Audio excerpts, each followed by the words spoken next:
There are murder cases that go cold because the killer leaves behind nothing. No witness, no confession, no fingerprint worth trusting, no camera footage, no answer. And then there are the cases that become even more disturbing for another reason entirely. Because whoever carried out the killings did not disappear into silence. Instead, they stayed close. Close enough to watch the searches, close enough to know the family's routines, close enough to pick up the telephone and speak. In the late 1990s and early 2000s, in the fictional southern African province of Undlazi, a string of disappearances unsettled a cluster of farming towns, already isolated by long roads, weak policing, and vast stretches of bushland. At first, the cases did not appear to belong together. The victims came from different age groups, different homes, and different parts of the province. Some vanished after dark. Others disappeared in broad daylight. Some were last seen walking home. Others were taken from the safety of their own houses. But as investigators slowly began laying the files side by side, the similarities became impossible to ignore. Women and girls were vanishing. Their clothing was often missing. Their bodies, when they were found, had been moved and hidden with grim purpose. And after several of those disappearances, terrified relatives reported receiving strangers' calls from a young male voice with a familiar local accent. A voice that seemed to know exactly what had happened. A voice that seemed to enjoy the fear. Eventually, journalists would give the unknown predator a name that the people of Undlazi never forgot. They called him the Wednesday Caller. By the time that name entered the public imagination, the province was already living in dread. Today, we take it for granted that almost every movement leaves some kind of trail. Cameras watch roads, shops, fuel stations, school gates, and private homes. Mobile phones log locations. Vehicles pass toll points. Calls can be traced within minutes. DNA can turn a cold case inside out years after the fact.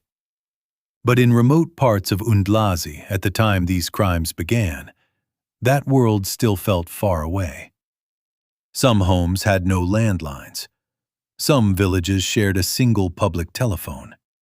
Roads were poorly lit. Police stations were understaffed. Records were kept in paper folders that could be misfiled, soaked by rain, or forgotten in steel cabinets. If someone disappeared between one hill and the next, investigators often had little more than witness memory, rumor, and luck. And luck, in this case, seemed to be on the killer's side. The first disappearance later tied to the case took place on a Wednesday in June of 1998. 19-year-old Asha Dlamini lived with her mother and two younger brothers on the edge of Mavuno, a small town surrounded by maize fields and gravel roads. She was quiet, well known locally, and had recently started helping part-time at a tailor's shop in the market. On the afternoon of June 10th, Asha was seen returning home after buying paraffin and bread. According to neighbors, she reached the house safely. By sunset, however, she was gone. At first, her family believed she might have gone to visit a cousin. When she did not return that night, concern deepened. By the following morning, her mother had already walked half the town looking for her. No one had seen Asha leave. No one had seen her board a taxi. No one had heard a scream. It was as though she had simply dissolved out of the house. 2 days later, the Dlamini family received a call through the home of a nearby shop owner, who came running to fetch them. On the line was a young man, calm, unhurried, locally spoken. He told Asha's mother that looking for her daughter would only bring more pain. Then he hung up. The family barely had time to process that call before a second message appeared, this time a folded note pushed beneath their door sometime during the night. The writing was jagged, blocky, and deliberate. It warned them not to speak too much, not to ask too many questions, and not to expect Asha to come home alive. Police widened the search immediately. Officers and volunteers combed wells, culverts, riverbanks, cane patches, and abandoned buildings. But Mavuno was surrounded by too much emptiness, too many roads, too many places to hide a person or a body. 7 weeks passed before a break finally came. At an old primary school on the northern edge of town, long closed after storm damage, a groundsman reported a foul smell near a disused water reservoir behind the classrooms. The concrete lid had shifted slightly, as if someone had forced it open and then tried to set it back in place. When officers pried it up, they found Asha's body in the shallow, stagnant water below. She had been concealed, not dumped carelessly. Her clothing was missing, and because of the condition of the remains, the exact cause of death could not be confirmed with certainty. But the marks preserved around the neck strongly suggested ligature strangulation. Investigators were horrified. Then they became more horrified still. While securing the school grounds, one officer took interest in an older septic chamber near the far boundary wall. Its heavy cover was sunken unevenly, and one of the maintenance workers mentioned that he had once noticed small stones arranged over it in a way that looked unnatural. The chamber was opened and drained. Inside were skeletal remains. Those remains were later identified as 13-year-old Larato Kumalo, a schoolgirl from Mavuno who had vanished 5 years earlier. Larato's case had long been one of those quiet wounds every town carries. In September 1993, she had been left alone for less than 2 hours while her aunt worked a late afternoon shift at a nearby canteen. When the woman returned, the front room was empty. Larato's sandals were still inside. A half-finished school exercise lay open on the table.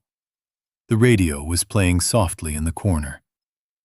There had been no signs of forced entry, no sign of struggle, no witness who could say when she left or with whom.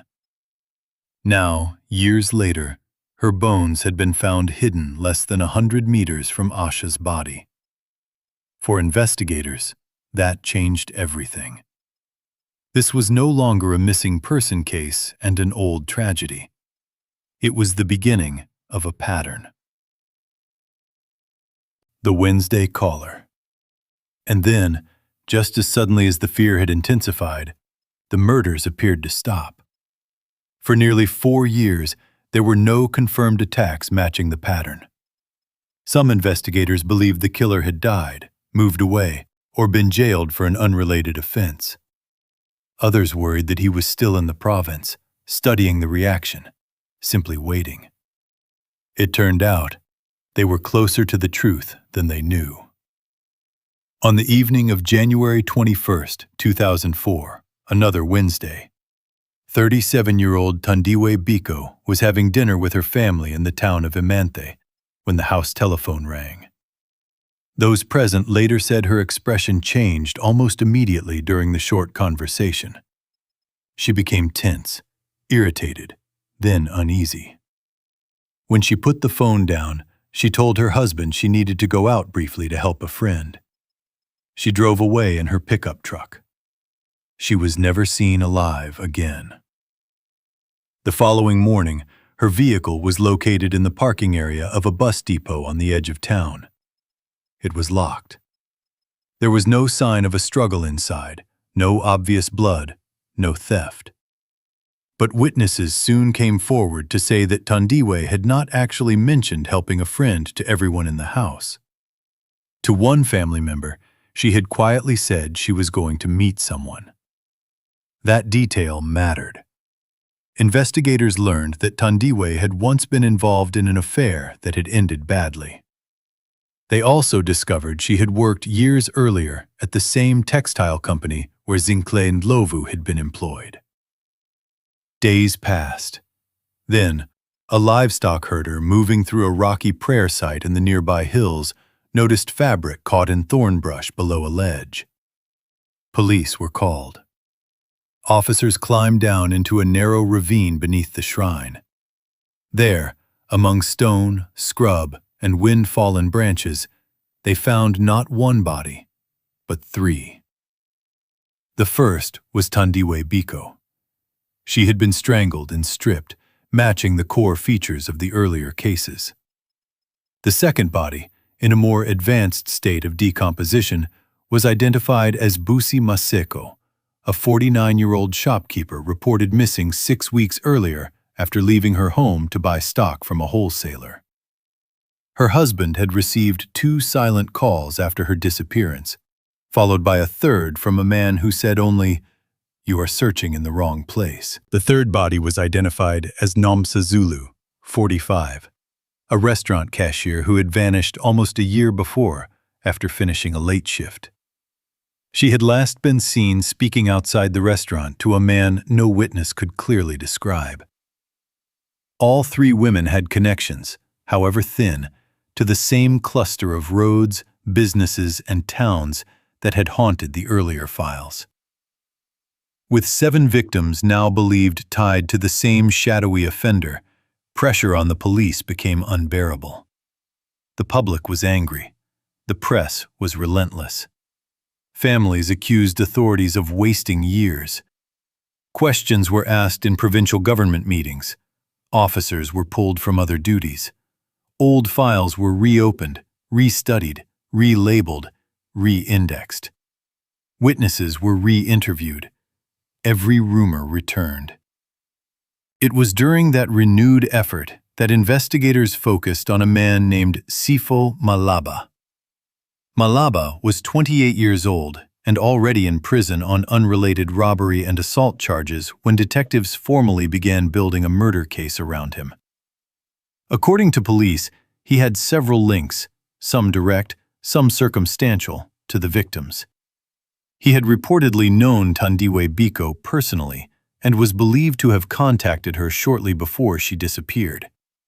He had been seen drinking more than once at the restaurant where Nomsa Zulu worked. He had once lived near Busi Maseko's route to the wholesalers, and several people described him as hot-tempered, manipulative, and unpredictable when drinking.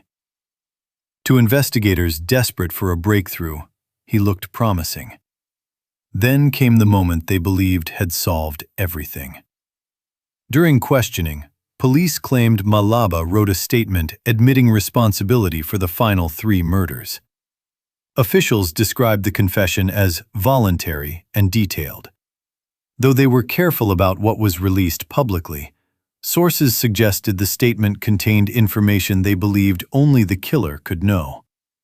But the case began to fracture almost as quickly as it had formed. When Malaba first appeared in court, he denied everything. He said the confession had been forced from him after hours of intimidation and physical abuse. He claimed he had signed papers without being allowed to read them properly.